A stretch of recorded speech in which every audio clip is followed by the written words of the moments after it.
यह एक बड़ा सुखद संयोग है और अपने आप में अद्भुत है। हम अपने जीवन में इस दौर से गुजरते हैं जिसमें शासक जो है वो मंच पर बैठा होता है, अर्थात राजा मंच पर रहता है और प्रजा सामने रहती है। पर इस कॉन्क्लेव के संदर्भ में इसके उलट स्थिति है। हम स्वास्थ्य विभाग से जुड़े हुए विषय पर बात करने के लिए इस सभागार में मौजूद हैं और इस प्रदेश का सौभाग्य है कि इस प्रदेश को एक ऐसा स्वास्थ्य मंत्री मिला है जो डॉक्टरों की बात सुनने के लिए स्वयं नीचे बैठा हुआ है, जिसका नाम श्याम बिहारी जायसवाल है और सारे डॉक्टर मंच पर हैं अपनी बात रखने के लिए। मैं चाहूंगा एक बार जोरदार तालियां श्याम बिहारी जायसवाल जी के लिए। शहर के प्रथम नागरिक मीनल चौबे जी हमारे बीच में हैं। मैं चाहूंगा एक बार जोरदार तालियां मीनल चौबे जी के लिए। हम इस सत्र में जो बात करने वाले हैं वो इस बात को लेकर करने वाले हैं कि 25 साल छत्तीसगढ़ निर्माण के पूरे होने जा रहे हैं। छत्तीसगढ़ ने 25 साल में विभिन्न क्षेत्रों में अलग अलग उपलब्धियां हासिल की हैं। स्वास्थ्य के संदर्भ में अगर बात आती है तो तमाम हॉस्पिटल रोज खुल रहे हैं, तमाम अस्पताल सरकारी स्तर पर निजी स्तर पर बन रहे हैं। मेडिकल कॉलेज की तो मानो बाढ़ सी आ गई है। जैसे एक समय इंजीनियरिंग कॉलेज दिखते थे वैसे आजकल मेडिकल कॉलेज दिखाई दे रहे हैं। पर इसके बावजूद भी अपने संपर्क के दायरे में जब हम बात करते हैं, कोई भी व्यक्ति बीमार होता है तो कॉल इस बात के लिए करता है कि एयर एम्बुलेंस की व्यवस्था हो जाएगी क्या। दिल्ली, मुंबई, हैदराबाद, चेन्नई। तो मेरे साथ डॉक्टर सुनील खेमका जी हैं। थोड़ा रोशनी दीजिए ना सुनील खेमका जी, कहां चूक रहे हैं हम कि लोग जिनके पास सामर्थ्य है, संसाधन है, उनका भरोसा छत्तीसगढ़ पे नहीं रहता। नहीं, मैं आपकी बात से बहुत ज्यादा इत्तेफाक नहीं रखता। अभी छत्तीसगढ़ में काफी अच्छा डेवलपमेंट हो रहा है, सरकारी एवं प्राइवेट दोनों लेवल पे। कैंसर, ट्रांसप्लांट सर्जरी बहुत अच्छा हो रहा है।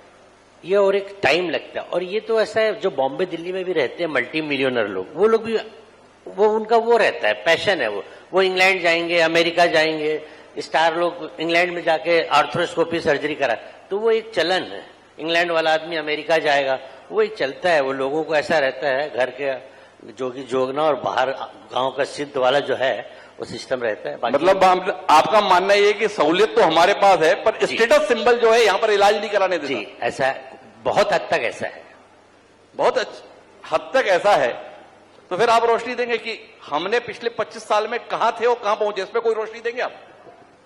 अगर आप, मैं तो शुरू से रायपुर में ही हूं, 88 में पीजी करने के बाद से मैं देख रहा हूं कि हम ही लोग जो थे, जो शुरू में नर्सिंग होम चालू किए और आज रायपुर में इतने बड़े बड़े मल्टी स्पेशलिटी हॉस्पिटल है। तो अभी रायपुर जो है बहुत ज्यादा तेजी से ग्रोथ कर रहा है, खासकर राजधानी बनने के बाद। जब से नया स्टेट भी बना है तो गवर्नमेंट भी बहुत एक्टिव है और गवर्नमेंट हॉस्पिटल, मेडिकल कॉलेज भी जो है बहुत ग्रोथ कर रहे हैं। कितने घबराए हुए हैं आप? ये हर जिले में जायसवाल साहब मेडिकल कॉलेज खोल दे रहे हैं। ये निजी मेडिकल हॉस्पिटल चलाने वाले लोगों में कितनी बेचैनी है, कितना अपना भविष्य अंधकारमय दिख रहा है आपको?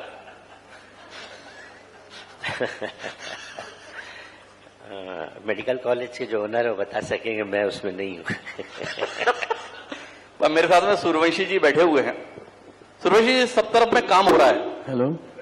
पर आप क्या महसूस कर रहे हैं छत्तीसगढ़ के संदर्भ में कि कौन सा चिकित्सा के क्षेत्र में वो सेक्टर है जो इग्नोर है अभी भी, जिस पर सरकार को ध्यान देने की जरूरत है और आप लोगों को भी ध्यान देने की जरूरत है? हमारे बीच में रायपुर के यशस्वी सांसद ब्रजमोहन अग्रवाल जी उपस्थित हो चुके हैं। मैं चाहूंगा एक बार जोरदार तालियां ब्रजमोहन जी की सशक्त उपस्थिति के लिए। जी सूर्यवंशी जी। मैं नागपुर से बिलोंग करता हूं। 2005 में मैं शिफ्ट हुआ यहां पर।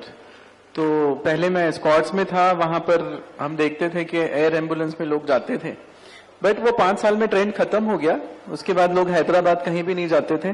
और पिछले साल में मुझे ये बताते हुए, पिछले 20 सालों में, कि छत्तीसगढ़ है, रायपुर है, वो इवन नागपुर से आगे चला गया है। तो ये हमारे पूरे प्रदेश के लिए बहुत बड़ी उपलब्धि है। इतने बड़े बड़े multi speciality hospitals, cancer centre, even Nagpur में भी ये ट्रेंड नहीं था, अभी शुरू हुआ, उन्होंने शायद देखकर हम लोगों को फॉलो किया।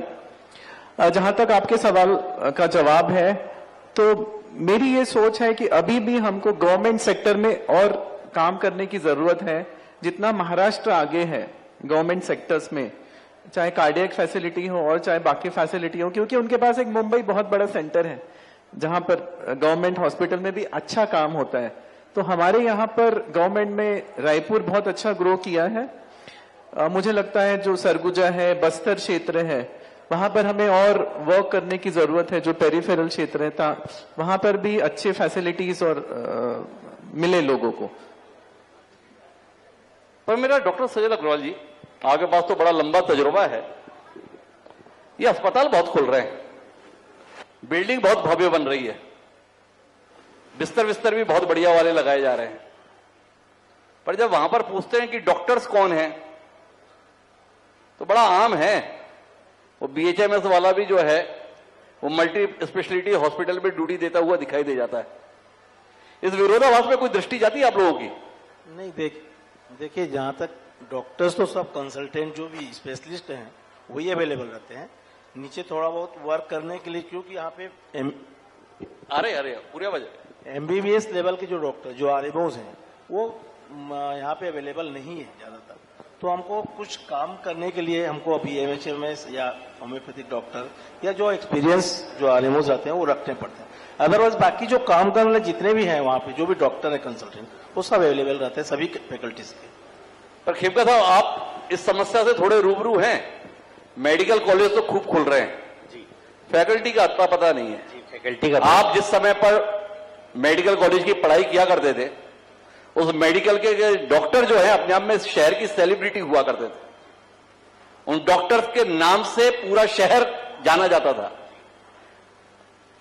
उस डिटोरेशन के संदर्भ में, उस कमी के संदर्भ में कोई दृष्टि डॉक्टर सुनील खेमका जी की? नहीं, आप बिल्कुल सही कह रहे हैं कि फैकल्टीज की तो बहुत ज्यादा प्रॉब्लम है। अभी पेपर में आया था कि 2000 फैकल्टी चाहिए, 1,000 है। अभी थोड़े 5-10 साल की बात है, फिर धीरे से सब ये चीजें भी, क्योंकि जैसे आपने बताया इतना मेडिकल कॉलेज खुलते जा रहा है, हम लोग देख रहे हैं, तो धीरे धीरे डॉक्टर्स का नंबर बढ़ेगा तो लोग जो और भी सब्जेक्ट दिगर है, एनाटॉमी, फिजियोलॉजी, फार्माकोलॉजी, उसमें भी जाएंगे तो फिर उनकी भी फैकल्टीज के नंबर बढ़ेगा। धीरे धीरे समस्या का हल होगा। अभी एकदम क्योंकि बहुत एक साथ खुला है तो ये सबसे ज्यादा समस्या हो रही है। आपको घबराहट नहीं होती कि रफ्तार कुछ ज्यादा तेज कर दी है, एक्सीडेंट होने का कोई खतरा दिखाई नहीं दे रहा आपको? नहीं, ग्रेजुअली एक बार थोड़ा सा फास्ट हुआ है, फिर सब मेकअप हो जाए। मंत्री जी नाराज नहीं होंगे, आप बोल सकते हैं। मंत्री जी भी अपनी तरफ से अच्छा काम कर रहे हैं, उसमें दो मत नहीं है, लेकिन एक बार रफ्तार तेज है, पर थोड़े दिन में सब रोड भी वैसी बन रही है, सब हो जाएगा, सब हो जाएगा।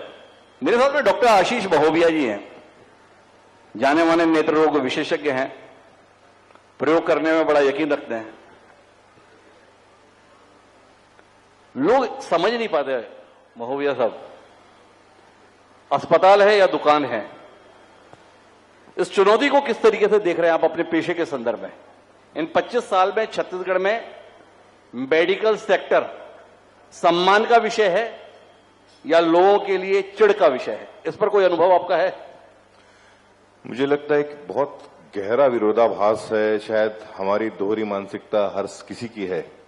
हम जब मेडिकल फैसिलिटीज की बात करते हैं तो जब एक डॉक्टर अपने जब अस्पताल खोलने के लिए जमीन लेने जाता है और एजेंट को पता चल जाए कि जमीन लेने वाला डॉक्टर है, तो रेट अपने आप डबल हो जाता है। इसके अलावा कोई किसी प्रकार की सुविधा अभी मुझे समझ में नहीं आती कि नहीं।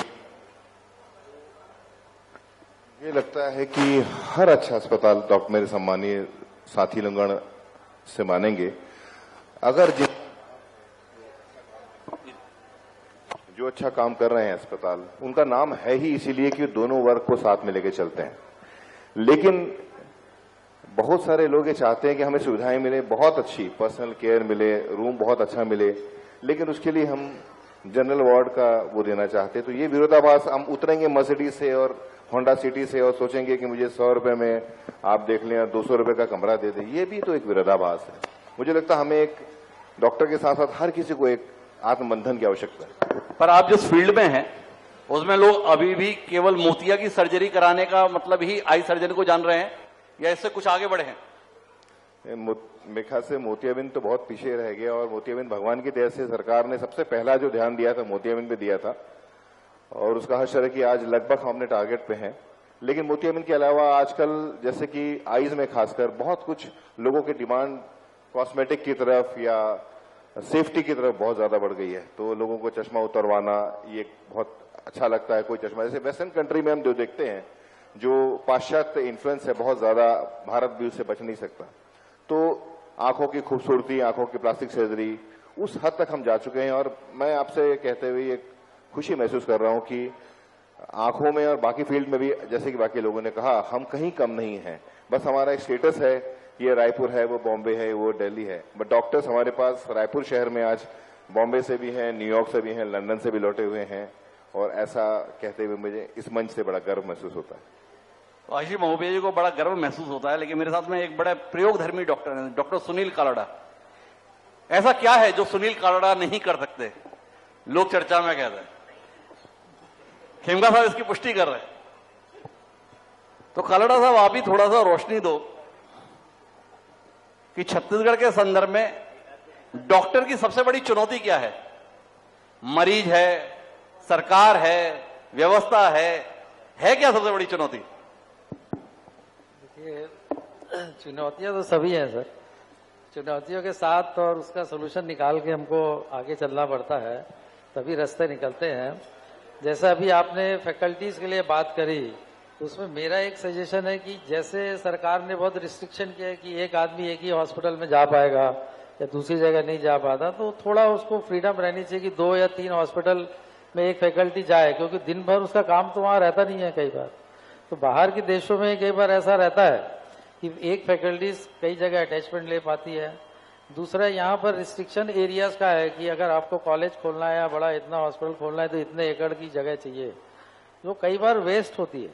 और बाहर छोटे एक ही बिल्डिंग में 2 या 3 कॉलेज अलग अलग टाइम पे चल पाते हैं। तो ये थोड़ा अपने को ध्यान देना चाहिए, इससे सोल्यूशन हमारे निकल सकते हैं, क्योंकि ओवरऑल तो एकदम फैकल्टीज डेवलप हो नहीं पाएंगी। तो ये एक चीजें भी ध्यान में रखें तो इसका सोल्यूशन निकल सकता है। अच्छा, एक बात बताइए, छत्तीसगढ़ में अचानक निजी मेडिकल कॉलेज भी बड़ी संख्या में खुल गए जी। सरकारी मेडिकल कॉलेज में तो फैकल्टी मिल नहीं रही थी जी। ये जो निजी मेडिकल कॉलेज शुरू हुए हैं जी, इनके संदर्भ में आपका अनुभव किया जा रहा है? क्या है ये मेडिकल कॉलेजेस? देखिए, नीड तो है छत्तीसगढ़ में। पहले तो बिल्कुल भी कॉलेजेस नहीं थे, यहाँ के लोग थे, बहुत उनको परेशानियां भी होती थी एडमिशन से लेकर आगे पढ़ाई तक के। तो रिक्वायरमेंट तो है, और कई कॉलेजेस जो है उनमें फैकल्टीज भी बाहर से या पुराने जो रिटायर्ड लोग हैं उनमें कोई लिमिट नहीं है एज की, तो उनको रखते हैं। तो कई अच्छे माने फैकल्टीज भी हैं जो बहुत अच्छा काम कर रहे हैं, बहुत लोग को फायदा भी हो रहा है। ये बात अलग है कि कई बार ऐसा होता है कि एक चीज चलती है तो उसके पीछे भेड़ चाल से बहुत लोग चले जाते हैं, चाहे वो कोई भी बिजनेस हो। वैसे ही कॉलेज में भी है, तो इसके कारण थोड़े प्रॉब्लम्स आएंगे आगे कंपटीशन के कारण। पर रिक्वायरमेंट तो है सर, पॉपुलेशन भी बहुत बढ़ गई है और बाहर से भी लोग बहुत आ रहे हैं। थोड़ा सा हमको क्वालिटी पे ध्यान देना पड़ेगा और सरकार के कुछ नियम ऐसे हो जाए जिससे सब लोगों का काम हो जाए। अरे सूर्यवंशी साहब, आप तो डॉक्टर हैं, बड़ा ग्लोबलाइज्ड फील्ड माना गया है डॉक्टरी को। एक समय पे इंजीनियरिंग को भी ऐसे ही माना जाता था। अब इंजीनियर से ज्यादा कदर सब इंजीनियर की हो जाती है, जिसने पॉलिटेक्निक से किया है। ये इतने मेडिकल कॉलेजेस जो खुल रहे हैं, भविष्य क्या देख रहे हैं आप डॉक्टर्स का? एमबीबीएस का क्या भविष्य है? अभी भी हम अगर इंडिया की बात करते हैं तो अभी भी जो हमारा रेशो है, अगर हम यूएस से कंपेयर करते हैं तो वो कम ही है। तो हमें अभी भी और डॉक्टर्स की जरूरत है, छत्तीसगढ़ में भी डॉक्टर्स की जरूरत है। तो गवर्नमेंट का जो एटीट्यूड है, जैसे बोला कि आपने बोला कि मेडिकल कॉलेजेस आ रहे हैं, वो कॉलेजेस आने चाहिए। मैंने 35 साल पहले जब मेरी पहली बैच थी, तब पहला medical college, private medical college Nagpur में खुला था। लेकिन हम अगर महाराष्ट्र को कंपेयर करते हैं तो वहां पर बहुत सारे मेडिकल कॉलेजेस हैं, वहां पर फैकल्टी भी मिल गई और स्टैंडर्ड भी मिल गया। तो ये फेज हम थोड़ा पीछे अभी जा रहे हैं।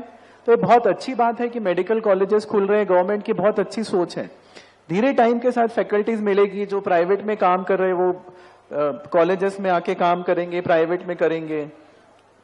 प्राइवेट मेडिकल कॉलेजेस के भी स्टैंडर्ड अच्छे होते हैं। तो अच्छी सोच है, और हमारे मेडिकल एजुकेशन का ग्रो होना, और इस तरह से जो नए डॉक्टर्स आएंगे उनकी ट्रेनिंग पे हमको फोकस दिया जाए, और जितना लिमिटेड सोर्सेस है वो अगर यूज करके हम लोग करते हैं तो हम कुछ आगे वाले सालों में अच्छा कर सकते हैं, और मेडिकल फील्ड को हम छत्तीसगढ़ को भी आगे बढ़ा सकते हैं। आगे बढ़ा सकते हैं। सर, ये मैं बताओ, कुछ- आपकी एक मैं चुनौती कुछ बोलना चाहता जी, हूं। जरूर। विदेशों में जब भी अपन किसी भी प्रोफेशन या कॉलेज को देखते हैं तो सरकार का एक पूर्वानुमान होता है। जी, जैसे मैं कनाडा के किसी फ्रेंड के लिए ऑप्टोमेट्री कॉलेज का वो देख रहा था, तो कनाडा में बहुत सारे कॉलेजेस ऑप्टोमेट्री के है ही नहीं। उनका कहना यह है कि हमारी एक समय पे हमने बहुत सारे कॉलेजेस खोले, फिर हमने अनुमान लगा लिया कि यहाँ पे आने के बाद हमको ब्रेक लगाना चाहिए, नहीं तो जैसे आप बोल रहे हैं ना कि जो इंजीनियरों की हालत हुई है वो डॉक्टरों की हालत हो जाएगी। तो वो ब्रेक की भी आवश्यकता है। हमें ऐसा नहीं कि गाड़ी थर्ड गियर में डाल के छोड़ देना चाहिए, फिर वो डिमांड सप्लाई का इतना गजब इंबैलेंस होगा कि वो हाहाकार मच जाएगा। आशीष महोबिया जी की दृष्टि जा रही है जहां पर मैं चाहता था कि दृष्टि जाए लोगों की, पर खेमका साहब आपसे सवाल थोड़ा अलग है। आखिरी दौर की बातचीत पर हमें, आपके पेशे के लोग ही आपको बड़ी ईर्ष्या के साथ देखते हैं, आपकी सफलता को ईर्ष्या के साथ देखते हैं, कहां से चले कहां तक पहुंचे।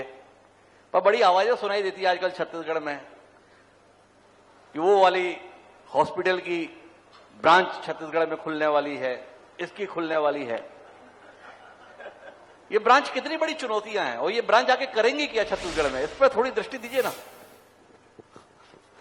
नहीं, अगर जैसे ये बड़े बड़े हॉस्पिटल्स आएंगे जो ऑलरेडी जिनका काफी नाम है, तो निश्चित रूप से जो लेवल ऑफ सर्विस है वो काफी इम्प्रूव होगी। बहुत सारे बाहर से भी लोग आएंगे, ट्रेन लोग आएंगे, और निश्चित रूप से मेडिकल फैसिलिटीज बहुत इम्प्रूव होगी। नहीं खेमका साहब, अंतर है। स्वास्थ्य को व्यापार की जगह के रूप में नहीं देखा गया, सेवा के रूप में देखा गया है। ये जो संस्थान आ रहे हैं ये सेवा करने के लिए आ रहे हैं। नहीं, आपका कहना ठीक है, सेवा तो है, लेकिन उसमें खर्चा है ना। जी, तो खर्चा तो निकालना पड़ेगा ना, कहाँ से आएगा? तो कुल मिला के इनका आना खर्चा बढ़ा देगा लोगों का, या खर्चा में कुछ कमी तो लाएगा? अगर या तो आपको सर्विस चाहिए तो खर्चा तो करना पड़ता है उसके। ना, या मेरा फिर सवाल आप दूसरा है। बाहर जाओगे तो मेरा सवाल आपसे ये था कि इन संस्थानों का छत्तीसगढ़ में आना छत्तीसगढ़ में इलाज को सस्ता करेगा या महंगा करेगा? उस अनुसार हम श्याम बिहारी जी से आग्रह करेंगे, इनको आने दें ना आने दें। तो इसलिए आपसे जानना है कि इन संस्थानों का आना छत्तीसगढ़ के लोगों के लिए कुछ इलाज को सुगम करेगा या और महंगा कर देगा? निश्चित रूप से महंगा होगा, पर बेटर भी होगा। श्याम बिहारी जी, आपके संज्ञान के लिए विषय है। खेमका साहब का अनुभव बहुत तगड़ा है। तो मैं सज्जन अग्रवाल साहब, आखिरी दौर की बातचीत के संदर्भ में आपके हूं, जब आपने अपना कैरियर शुरू किया था जी, और आज जब आपके बेटे आपका काम संभालने के लिए हाथ बढ़ा रहे हैं, कितना अंतर आ गया काम के तरीके में? एक डॉक्टर के प्रति लोगों का नजरिया वैसा ही है? लोग अभी भी आपको भगवान देख रहे हैं नहीं या शैतान देखने लगे? परिवर्तन तो आया है, लेकिन अगर हम सच्चे मन से और अच्छे मन से अगर सेवा करते हैं तो मेरे हिसाब से मैं अभी भी वही भावना देखता हूं मरीजों का जो आज से 20-25 साल पहले था। मैं जहां तक मेरा अनुभव है, मेरे को ऐसा लगता है कि अगर अपन मरीज के कोई प्रति- बदलाव आपको महसूस नहीं हो रहा? नहीं, बदलाव बाकी कोई से महसूस हुआ है। कोई आप नई पीढ़ी के लिए परामर्श नहीं देना चाहेंगे? नहीं, नई पीढ़ी में यह है कि डेफिनेटली उनको समय तो देना पड़ेगा, और नए नए चीजों का, नए इक्विपमेंट का, नई जो भी विधियां हैं उनका तो उनको उपयोग करना ही पड़ेगा। मैं आशीष जी, आखिरी सवाल के साथ मैं आपसे रूबरू होता। ऐसी खबरें बड़े कष्ट के साथ छापनी पड़ती हैं, मरीज मर गया, बिल का पेमेंट नहीं हुआ, बॉडी नहीं दी जा रही, बिल ज्यादा बना दिया, बताया कुछ लिया कुछ। क्या कहते हैं जब आप स्वयं सुबह अखबार में ऐसी खबरें पढ़ते हैं? मैं इस फील्ड से लकीली नहीं हूं, भगवान की दया से मोतियाबिंद में कोई मरीज वो उससे नहीं जानता, मैं जानता हूँ। 90% झूठी रहती खबर। जी, नहीं, इसके संदर्भ में थोड़ा पहलू दीजिए ना, होता क्या है? नहीं, एक्चुअली क्या है, ऐसा तो कोई बॉडी वॉडी तो कोई रोकती ही नहीं है। वो जिसको पेमेंट नहीं करना रहता, वो एक 8 जन को परिचित को फोन कर देता है तो बस मैटर चल देता है। 99% एक्चुअली इतना इमोशन जुड़ा होता है उस समय कि अगर आपको लग जाता है कि आज मैंने पेपर पढ़ा कि कड़े के लिए एक बच्चा माँ के चिता पे बैठ गया। जी, कड़े के लिए फैमिली में लड़ाई हो रही थी, वो कड़ा माँ, मरी हुई माँ का कड़ा कौन निकालेगा उसके लिए? तो हम मानसिकता कहाँ तक है, हम कई बार जैसे भारत पाक का युद्ध हुआ, हम गलत जगह पहुंच जाएंगे, लेकिन कई बार इमोशन में हम सोचते नहीं कि सही क्या गलत क्या, बस जो है तो है। तो कभी कभी गलती, मैं नहीं कहता होती नहीं होती, पर कभी कभी जो कह रहे हैं बिल्कुल सही है, इमोशन इतना ज्यादा होता है कि वो कई बार बहुत इजी होता है, थोड़ा न्यूसेंस कर दो, हल्ला कर दो, ये कर दो और बिल तो कम हो जाएगा, भीड़ इकट्ठी कर दो। इस तरह की खबरों में कोई सच्चाई नहीं होती। जब मैं कार्डियोलॉजी फील्ड से हूं, हमारे यहाँ सीरियस पेशेंट्स आते हैं, तो इनिशियली आप उनको बोलोगे तो ठीक है हम पैसा दे देंगे, बट सारे पेशेंट्स तो बचते नहीं है। एक दो पेशेंट अगर ऐसे बचेंगे तो फिर लास्ट टाइम अल्टीमेटली ये है कि हमें बिल पे नहीं करना है, फिर फोन लगाएंगे। इससे अच्छा अगर वो हम लोगों को भी रिक्वेस्ट कर देते तो हम लोग भी वेव ऑफ कर देते हैं बिल। ऐसे कोई बहुत बड़ी बात नहीं है उसमें, एक पेशेंट की हेल्प करने के लिए। तो बट अननेसली वो दबाव डालने के लिए, वो ये करने के लिए करते हैं इस तरह से। खेमका सर भी हॉस्पिटल चलाते हैं, सभी लोग हम लोग फेस करते हैं, बट उसमें सच्चाई। तो जी देखिए, ठीक है हुआ होगा, पेपर में आता है, लेकिन वो सिर्फ मरीजों का पक्ष ही वो लोग लिखते हैं। कभी अगर डॉक्टर से या हॉस्पिटल से पूछे क्या हुआ है तो उनको एक अलग जवाब मिलेगा। कुल मिला के संदर्भ में अनुभव यह रहता है कि व्यक्ति ये मानकर चलता है कि मरीज अगर बचा नहीं तो इलाज के पैसे लेने की डॉक्टर को जरूरत क्या है। शायद इस चुनौती से आप जूझते हैं, लेकिन 25 साल में छत्तीसगढ़ ने स्वास्थ्य सेवाओं के क्षेत्र में उल्लेखनीय उपलब्धि हासिल की है। बड़े बड़े मल्टी स्पेशलिटी हॉस्पिटल आज रायपुर ही नहीं, छत्तीसगढ़ में अनेक जगहों पर दिखाई देते हैं। उम्मीद करते हैं कि सरकार के सहयोग के साथ यह सिलसिला आगे भी जारी रहेगा। सुरेश साहब कुछ आखिरी पर कहना चाह रहे हैं। आपका सवाल था कि डॉक्टरों को क्या, हम सब यहाँ बैठे हुए हैं, अभी भी लोग सम्मान से देखते हैं क्या? तो हम सब जो यहाँ बैठे हुए, हम सब लोगों की उपलब्धि है कि हम सबको लोग सम्मान से ही देखते हैं। आज भी हमारा प्रोफेशन नोबेल प्रोफेशन है और आगे भी ये बने रहेगा। आपने इतनी दमदारी से बात कही, पर समर्थन में आपके लोगों ने ताली नहीं बजाई सर। इसमें कोई शक की बात नहीं कि व्यक्ति कष्ट के समय पर सबसे उम्मीद भरी निगाहों से जिस देहरी पर चढ़ता है वो डॉक्टर की देहरी होती है। डॉक्टर की जिम्मेदारी बनती है कि उस उम्मीद को वो टूटने ना दे, पर उन लोगों की भी जिम्मेदारी बनती है जो उम्मीद के समय पर तो उस देहरी पर आते हैं, पर काम निकलने के बाद में उसको वो सम्मान देना भूल जाते हैं जिसके वो हकदार थे। पर आप सभी मेहमानों का बहुत बहुत धन्यवाद हमारे साथ इस सेशन का हिस्सा बनने के लिए। एक बार जोरदार तालियां हमारे पैनलिस्ट के लिए। और आगे की कार्रवाई के लिए मैं सनी और साधना जी से कहूंगा वो हमारे अतिथियों को आमंत्रित करें, ब्रजमोहन जी और श्यामबिहारी जी और मीनल जी को। बहुत यूनिक प्रोग्राम किया आपने, हम सबकी तरफ से आपको इस यूनिक प्रोग्राम की बहुत बहुत आभार। तो देखिए, तालियां बजती रहनी चाहिए, तालियों की जो गूंज है वो यहाँ तक आती रहनी चाहिए। और मैं डॉक्टर के से हमारा रिक्वेस्ट है कि आप स्टेज पर बने रहे। Doctor Sunil Khemka ji, orthopaedic surgeon director Shri Narayana hospital, doctor Satish Suryavanshi ji. मैं आग्रह करूंगा रायपुर सांसद ब्रजमोहन अग्रवाल जी और रायपुर मेयर मीनल चौबे जी से कि वो कृपया मंच पर आएं हमारे अतिथियों को स्मृति चिन्ह देने के लिए। तालियां बजती रहनी चाहिए।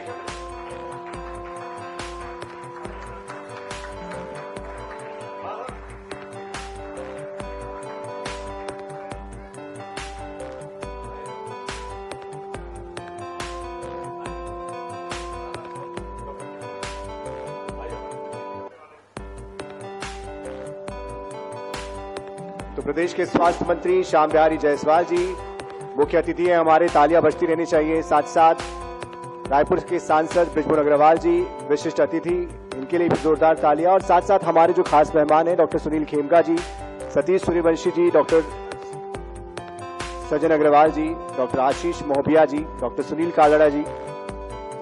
ये बहुत शानदार पैनल रहा। और देखिए, बातचीत हुई है 25 सालों में हमने कितना ग्रो किया है हेल्थ के सेक्टर में, हमने जाना। और ये अद्भुत अलौकिक सवाल भी थे और उनके जवाब भी बहुत अच्छे मिले हैं। बहुत ही इंटरेस्टिंग ये सेशन रहा है।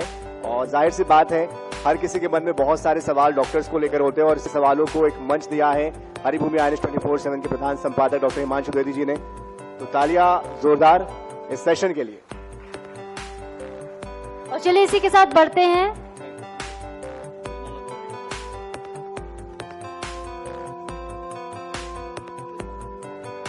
और अब स्वागत के लिए हम आमंत्रित करते हैं रायपुर के सांसद माननीय श्री ब्रजमोहन अग्रवाल जी को मंच पर आमंत्रित करते हैं। तालियां बजती रहनी चाहिए और इनका स्वागत करने के लिए हम आमंत्रित करते हैं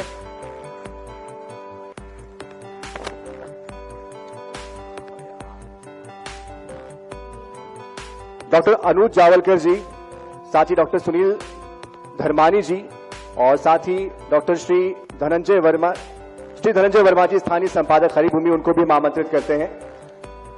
तो आपसे निवेदन है कि आप मंच पर आए। और श्री बृजमोहन अग्रवाल जी का स्वागत करें। डॉक्टर अनुज जावलकर जी, डॉक्टर सुनील धर्मानी जी और श्री धनंजय वर्मा जी, स्थानीय संपादक हरिभूमि। तो हमारे साथ दो हैं अतिथि इस वक्त, और हमने इनवाइट किया है, मैं फिर से रिपीट करूंगी, डॉक्टर अनुज जावलकर जी जावलकर हॉस्पिटल से। हमारे साथ हैं श्री धनंजय वर्मा जी, स्थानीय संपादक हरिभूमि के। जोरदार तालियां।